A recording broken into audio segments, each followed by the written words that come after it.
This is the air relief valve of a central vacuum system. Years ago, basically no residential systems had these, but nowadays they're more common and they are more important for a couple of reasons. First, many newer systems have a through-flow motor where the vacuum air is cooling the motor, and so it needs to have air flowing through it all the time. And the second reason is with retractable hose systems today, many of them have a remote control handle that's able to turn the system off and on whether or not there's a hose actually in use.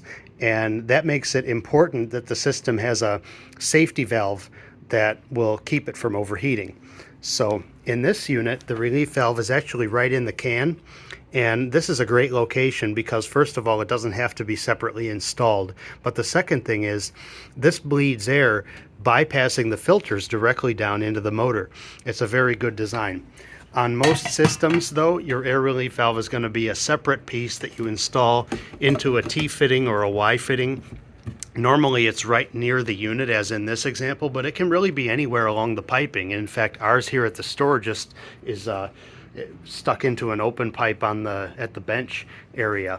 But I'll show you how it works. So when your system is running in normal operation, it stays closed, it doesn't do anything.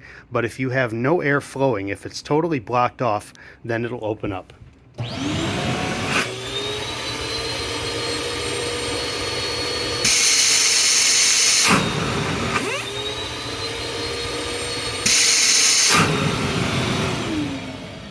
Now it's important that these get adjusted properly, and what determines when it opens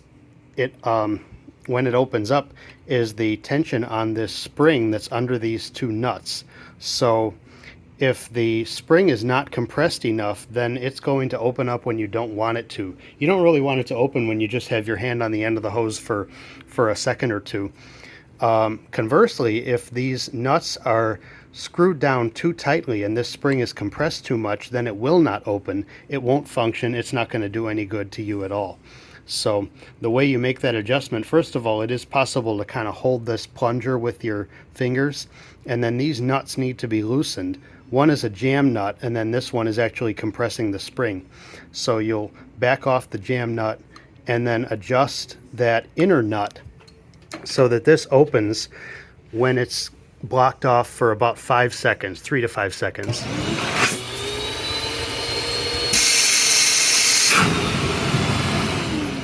It's also important to make this adjustment when the system is actually connected to the piping and not just standalone, because that piping might introduce a little bit of leakage on its own that affects the operation here.